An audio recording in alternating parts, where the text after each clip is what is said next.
I was born in a Christian community, Christian household, but recently I'm questioning that faith.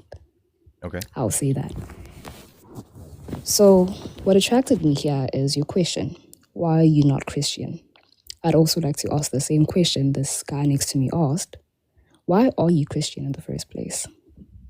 I mean, I'm Christian because, well, obviously, stage one, I have the faith to believe that there is more to this world than just what's empirically verified. So that's kind of step one for me, of course. And two, I'm also Christian because I believe that Christianity has enough historical attestation to be the case to where it could be the only religion that actually holds enough weight to be the case or to be true properly. Oh, okay. And so, like, Well, there's that's all good. there would be philosophical arguments that would go towards it. There would be arguments from historical attestation, like, for example, the church forming, being able to read the first Christians of the first, second, third, fourth century, etc., things like that. And then being able to obviously read, like, the Old Testament, and then showing, obviously, that the Old Testament is proclaiming the coming of Christ, which then would obviously show that the Jews would then be wrong in their attempt to interpret the scriptures due to the fact that Jesus actually applies to all of the prophecies shown in the Old Testament, which is, hundreds and thousands of, or hundreds, if not thousands of years prior to the New Testament, which is something that kind of matters the most to me. Oh, okay.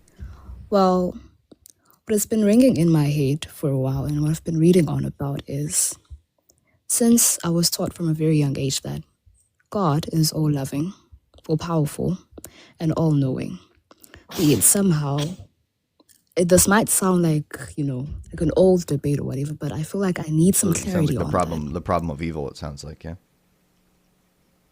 Yeah, that exactly. The Holocaust, slavery, Well, do families you think, getting I mean, do bombed up you, in Sudan and all that.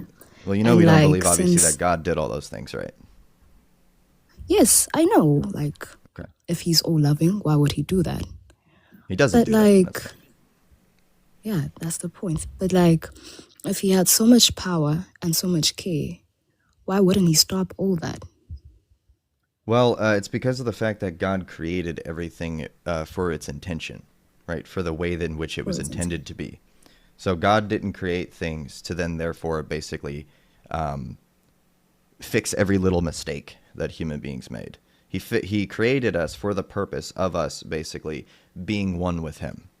And so whether or not somebody basically decides to move away from that, he obviously gave us free will, which the ability for people to be able to move away from him in the first place will cause bad things to happen. If God simply just stepped in every single moment that someone did something evil, nobody would technically be able to have the free will to move away from him. So it is sadly just an effect of the fact that God allows us to have free will, which then causes human beings to do bad things. God being powerful and knowing, God being all powerful and all knowing doesn't really necessitate that he would then therefore be inclined, right, to stop every little thing. Because if that was the case, then technically you wouldn't even know the difference between being with God versus not being with God, because he just doesn't let you actually walk away from him, right? But then there was so many civilizations before Christianity was established with these I mean, I would obviously gods and disagree, all right? that. So, Because I mean, I would disagree, obviously, that there was like civilizations that or religions that it technically existed prior to it, right? Because like the book of Genesis is like an here in account of the Africa, very first humans. So like even though that, yes, archaeologically you could say that it seems like there was religions that came before Christianity, we would say that Christianity is the first religion to ever exist because Adam and Eve are Christians. Adam and Eve are Christians. Okay. But I mean, like, when you take into context everything we know about Africa and how African spirituality, let me just say that, how they are believed to be one of the first, type of religion or type of, all that mess. So you mean to tell me that people who were never exposed to Christianity, people who were born into all these different religions and all that, are in a way damned? I mean, just I because of don't the know. fact that just because of the fact that there's other religions that exist, like that on, like in my view, of course, That have like that, never that seen a should, missionary or heard. yes. And those people, right, everybody is judged individually Sorry. from their deeds.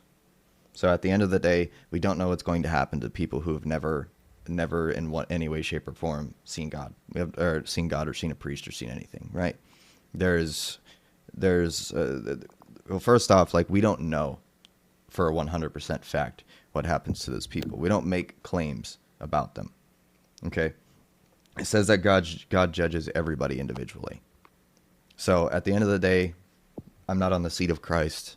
I can't determine how he's going to judge those people. So I don't really have like an answer for you when it comes to like that part. But what I can say is that based off of like the way that my view works, is that even if there are other religions, I believe that those religions that were invented were due to the fact that they actually started worshiping creatures. They started worshiping creations. In Genesis, it talks about how that there were fallen angels that fell down to earth and basically remained there for long periods of time. It doesn't. I'm not talking about like as deep as like the Book of Enoch, but like in a general sense that there were fallen angels that came to earth and they stayed here. And so all of these pagan religions, I'm not saying Africans, I don't know much about African spirituality, but like in a general sense with like all religions that worship things that are not the one true God, it's because of the fact that they worship a creature.